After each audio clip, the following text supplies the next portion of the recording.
श्री हरिवंश महाराज जी, आपकी को कोटि कोटि नमन। गुरुजी, मैंने हॉस्टल में कक्षा 10 में कुसंग के कारण हस्तमैथुन करने लगा। कक्षा 12वीं के एग्जाम के कुछ महीने पहले मैंने इसे छोड़ दिया। मैंने इसे इसलिए छोड़ा क्योंकि मुझसे महापाप हो गया। महाराज जी, मैं उस महापाप को बस आपको अकेले में बताना चाहता हूँ। नहीं इस बता महापाप के देखो। कारण मेरी मानसिक बुद्धि खराब हो देखो, गई। जब आदमी फिसलता है तो उसको ये नहीं देखना होता कि अब क्या होगा। सब कुछ हो सकता है, जैसे सीढ़ी से फिसल गए, हाथ टूट सकता है, खोपड़ी फूट सकती है, कुछ भी हो सकता है। अब फिसल गए तो फिसल गए, तो अभी कम से कम संभलने का तुम्हें अवसर मिल गया। तो जो कुछ हुआ, जब फिसल गए तो जो कुछ कुछ भी हो सकता है। देखो, ये अगर सबसे बड़ा दुश्मन है संसार में, तो जो मन भोगों में जा रहा है सबसे बड़ा दुश्मन मन है। जैसे मानो काम है, अगर काम आपके अंदर अपना अधिकार कर लिया, फिर मतलब पशु में और आप में अंतर नहीं रहेगा। जैसे पशु ये नहीं देखता कि ये हमारे क्या रिलेशन में लगती है, नहीं हमारा क्या संबंध, वो नहीं देखता वो। ऐसे ही जब काम आ जाता है तो कोवा मदांधो मदना तुरोवा। बोले अंधों में अंधा, मतलब बड़ा अंधा कौन है? बोले जिसके अंदर काम ने व्याकुलता पैदा कर दी। अब वो कुछ भी कर सकता है, मतलब अब उसमें ये कर सकता है, ये कर सकता है, ये नहीं, वो कुछ भी कर सकता है। आप समाचारों में सुनते हैं, लोक में देखते हैं, वो संभल नहीं पाए, काम ने अधिकार कर लिया, सर्वनाश कर दिया। तो वो तो बात छोड़ो, जो हो गया उसको तुम भूल जाओ। एक बुरा स्वप्न मान करके जब हम कह रहे हैं वैसे चलो। अगर वो तुम्हारी हालत बच्चा ऐसी, जैसे अब तुम्हारे चेहरे की तरफ देख रहे हैं, यही तो, इसी बात का तो हमारा दुख है कि हमारी नवीन पीढ़ी बहुत बुरी तरह बर्बाद हो रही। और डॉक्टर और सलाहकार ऐसे मिलते हैं कि वो प्रोत्साहन दे देते हैं कि फिसिटेशन क्या, फ्रस्ट्रेशन। हाँ, अब इसका अर्थ क्या होता है? तनाव तनाव तनाव देखो इसका चेहरा कितने तनाव से युक्त है, और वो कह रहा है मैं ऐसी चेष्टा कर। तनाव मुक्त चेहरा जानते हो किसका होता है? जिसमें संयम होता है, जो सत्य मार्ग, वो तनाव मुक्त। मुख प्रसन्न तन तेज विराजा, कीने रामचंद्र कर काजा। मुख प्रसन्न होता है क्योंकि भगवान भगवत कार्य में लगा है ना। गंदे आचरण वाला कभी किसी को देख लेला, उसका चेहरा ही ऐसा। अब कितनी नव किशोर अवस्था, बिजली की तरह शरीर में स्फूर्ति, एकदम चमकता हुआ चेहरा। ब्रह्मचारी के चरण ऐसे पड़ते हैं जैसे आग में पड़ते हैं, क्योंकि ब्रह्मचारी होता है। अब ये अवस्था ब्रह्मचर्यहीन करने की है। और ये कह रहा पहले से हम कर रहे हैं, इसीलिए जब ये विषय आता तो कहते भैया सावधान हो जाओ, ना ये डॉक्टर जानते हैं और ना तुम्हारे सलाहकार जानते हैं, तुम खुद बताओ। अब जैसे बच्चा, खुद देखो तुम्हारी हालत क्या है। जो बच्चे गलत चेष्टाएं करते हैं वो खुद देखें उनकी हालत क्या है। सबसे बड़ी हानि कि स्मृति जाने लगती है, उनकी स्मृति में दम नहीं रहता। दूसरी, शरीर के जोड़ों से, क्योंकि वो एक बहुत बड़ी शक्ति है ना, तो अब वो जोड़, वो कहीं एक जगह नहीं, जैसे कि भाई पित्त की थैली, ऐसे कोई ऐसा नहीं है, पूरे शरीर में आपके। वो जो ही ऐसी चेष्टा होती है ना, वो मंथन करता है, एक मनोवाह नाड़ी है। तो जैसे दूध से पूरा घी निकाल के मथानी अलग कर देती है ना, मंथन कर, ऐसे पूरे शरीर से वो पावर निकाल के बाहर कर देती है। एक मन अन्न अच्छा, स्वादिष्ट और बलशाली जब पचा लेते हैं हम, तब एक बार संतान उत्पन्न करने का वो शरीर में आता है, जिसे सप्तम धातु वीर कहते हैं। अभी बच्चे हैं, उनको तो पता है नहीं, उनको तो कुछ ऐसा लगा कि सुख है, बस किए जा रहे हैं, किए जा रहे हैं, और हालत ये हो रही। अच्छा, ये चर्चा ऐसी है, कोई करता नहीं। माता पिता बैठ के बता नहीं सकते बच्चों को। अच्छा, संत महात्मा क्यों ऐसी गंदी बात पे बोले? वो तो भगवान की चर्चा करेंगे, कोई कर।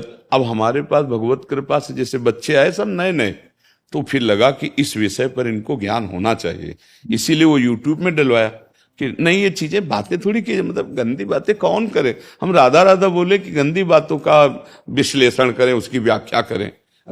पर लगा मुझे जरूरी कि अगर समाज का मंगल होगा तो पहले संयम आना चाहिए। हमारी जो नई पीढ़ी बहुत बुरी तरह बर्बाद हो रही। अब क्या, जैसे इसके मन में बैठ गया कि मेरे से बड़ा पाप हो गया, मेरे से गलती हो गई। अब ये टेंशन बढ़ता चला जाए और निर्णायक बुद्धि फेल हो चुकी है, तो फिर यही होता है कि अब तो आगे लिखा है महाराज जी, कई बार आत्महत्या करने की आ गई ना कोशिश बात, करी। देखो आ गई ना बात। कर हाँ लिया हाँ कोशिश। हाँ, आ गई ना बात। वही हम समझाते हैं, समझ में नहीं आ रहा, सबसे हाथ जोड़ते हैं, चाहे अच्छा अब पुरुष शरीर से तो ऐसे बात कर ली, लेकिन बच्ची उससे कैसे बात करेंगे? लेकिन ये दोष बराबर दोनों में है, ऐसा नहीं कि पुरुष में ही दोष है। अब चिड़चिड़ा स्वभाव हो गया, अब ड्रग्स ले रहे हैं, गांजा पी रहे हैं, नशा कर रहे हैं, मतलब क्या हालत हमारे बच्चों की हो रही है। आप देखो ना, माता पिता से ऐसे बात करते हैं जैसे नौकर से बात करते हो, धिक्कार देते हैं ऐसे, मतलब ज्यादा करे तो मतलब माता पिता को भी भय प्रदान करने वाली चेष्टा कर सकते हैं। अच्छा, मैंने सुना है कि अंग्रेजी दवाओं के जो डॉक्टर होते हैं वो भी इसको जो है हफ्ते 10 दिन के लिए मतलब लागू कर देते हैं। जो मतलब अंग्रेजी डॉक्टर भी जो कहते हैं कि डॉक्टर इसको भी करो कहते हैं, कोई इसको दिक्कत करो करो कोई दिक्कत नहीं होती है। वो डॉक्टर मतलब एलोपैथिक में इसके लिए निषेध नहीं किया गया है। भैया अब हम कैसे, वो चीज इनको लोग प्रमोट करती अच्छा आप बताओ, ये बच्चा है, ये क्या बोल रहा है? अगर हमारी बात डॉक्टर की बात के विरुद्ध है तो इस बच्चे की बात सुनो, ये क्या कह रहा है। आप एकदम सत्य हैं। हाँ नहीं, हम नहीं, सत्य जैसे दो पक्ष हो तो फिर अब इसने किया है, अनुभवी है इस बात का। अब आप जो हम बोले कि अभी कुछ दिनों बाद अब फिर भावना बनने लगती कि सर लिखा है ना, तो ये बच्चे ने हालत कर ली ना, तो गलत है ना, गलत है ना, तो अब उस डॉक्टर को क्या कहोगे? आयुर्वेदिक में इसको मना किया गया है। देखो, जब आप संयम से रहेंगे ना और फिर गृहस्थी में जाएंगे ना, तो आपकी संतानें बहुत पुष्ट होंगी और आप एक सच्चे गृहस्थ बन सकते हो। जैसे आप, हम कई बार समझाया, उसको कैसे समझाए, हम तो किसान के घर हुए तो जानते हैं। जैसे गेहूं की फसल होती तो एक होता है, एक स्थिति आती है, उसको कहते हैं गलेत। गलेत का मतलब होता है अभी बाली निकल रही है और उस समय गेहूं की फसल काट लो तो ना ठीक से भूसा होगा, ना एक दाना मिलेगा, एक दाना नहीं मिलेगा। वो ये फसल है, काट दी। अच्छा, 1 महीना केवल रुक जाओ, पूरी बाली आ गई और दाना आ गया और पक गया। बोले कितना? बोले 80 मन। तो समझ रहे हो, आप 20-22 तक ब्रह्मचर्य रहो, फिर ब्याह करके गृहस्थी में जाओ तो इतना मजबूत हो चुके हो कि अब तुम्हें वो गिरा नहीं पाएगा, ये स्थिति नहीं आ पाएगी, मस्त रहोगे। तभी तो भाई गुरुकुलों में यही तो शिक्षा दे के गृहस्थ में भेजा, परिपक्व करके।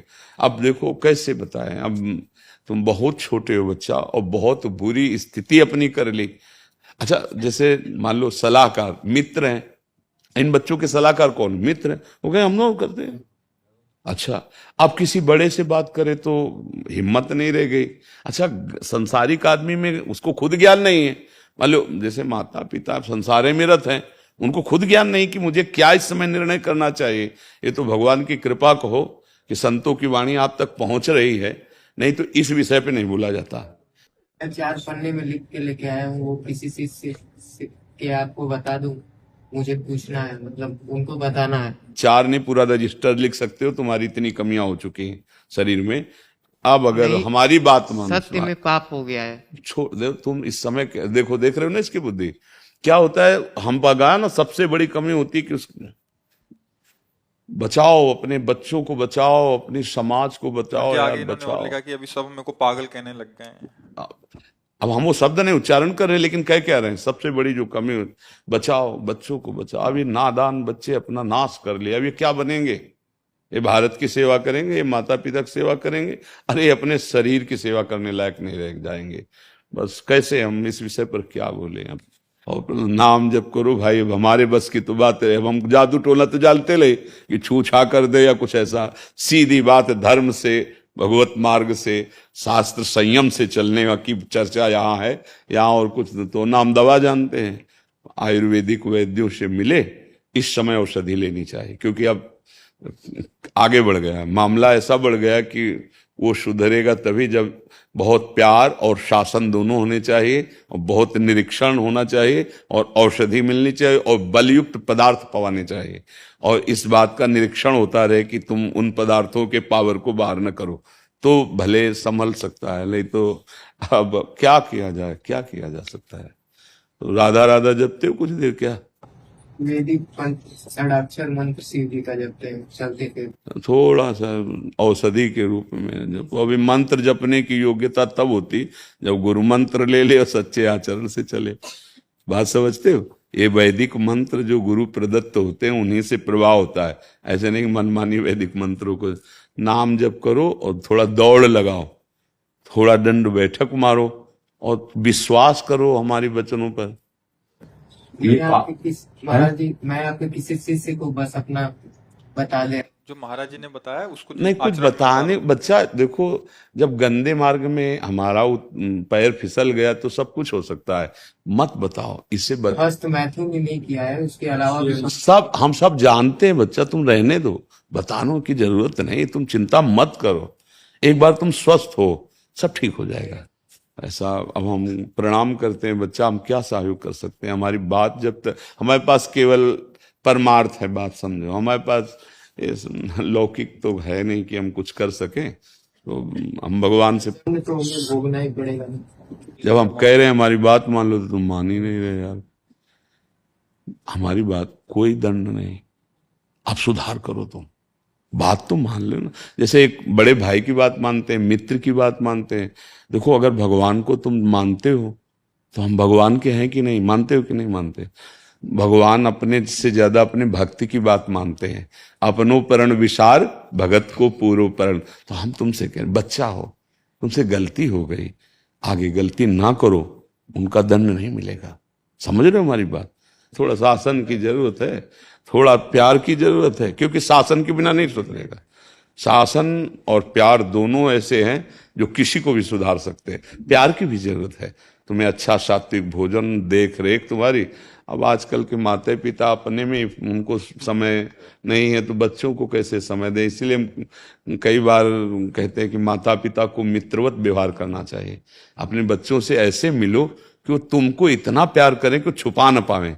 अगर अच्छा तुम थोड़ा तो सत्संग सुनो कि माता पिता का कर्तव्य क्या होता है। हम माता पिता अपने विलासिता में इतने मगन हैं कि उनके संस्कार बच्चे देख देख करके वो और बिगड़ रहे। माता पिता के आचरण देख करके बच्चों को सुधरना होना, और यहाँ हम खुद ऐसे आचरण कर रहे हैं, ऐसे व्यवहार कर रहे हैं, हंसी मजाक वार्ता की पता नहीं कि छोटा सा बच्चा इसके संस्कार बिगड़ रहे हैं। कभी माता पिता बैठाल करके बात करो अपने बच्चों से। तो अब देखो बेचारा अकेले आया है, पिता भी मर चुके हैं, आए पिता भी मर चुके हैं, माता माता गुरु नहीं है बस। हाँ क्या करे वो। अब भगवान की शरण में हो बच्चा तो वही सबके पिता राधा राधा जपे कि शिव नाम जपे? अगर शिव शिव नाम जप कर में तुम्हारी रुचि तो शिव शिव जपो, मंत्र न जपना, ठीक है? शिव शिव नाम में रुचि नहीं, राधा राधा जप लेंगे। हाँ, वैसे अभी तुम्हें बहुत औषधि की जरूरत, क्योंकि दिमागी स्तर तुम्हारा गिर गया है। औषधि अब कैसे बताएं? अच्छा अच्छा आराम से राधा राधा को, और तुम 2-4 बार आते रहना हमारे पास। जब तुम्हें ज्यादा परेशानी लगे तुम आ जाना, ऐसे थोड़ी देर बात करेंगे दोस्त की तरह, सुधार होगा। पर अब हस्त में तुम तो नहीं करते। 1 महीना हो गया, मतलब पुनरावृत्ति हो गई थी, वो भैया ने मुझे गलत सलाह दे दी थी। अब अभी दिमागी स्तर ठीक नहीं, क्या हमारी बात का असर पड़ेगा? क्योंकि हमारी सारी अब नहीं करेंगे, आपकी एकदम वाड़ी पे अडिग रहेंगे। अरे तुम फिर हमारे पक्के दोस्त हो जाओगे। बस अब राधा राधा जप। राधा राधा जपो, करना मत, ठीक है? पर कुछ गलत मत करना अपने साथ, और भयभीत मत होना। राधा राधा जपो, कभी ऐसा लगे तो आप पढ़ाई कब करें? अभी तो अभी पहले स्वस्थ हो जाओ, फिर पढ़ाई भी कर लेना, ठीक है? देखो बच्चा, तुम बहुत अच्छे बच्चे हो, तुम्हारे बड़े भाग्य हैं, तुम आए ना यहाँ, अब तुम सब ठीक हो जाएगा आनंद से। पर राधा राधा जपो, वो करना मत जो गंदी बात है। और जहां तुम्हें मानसिक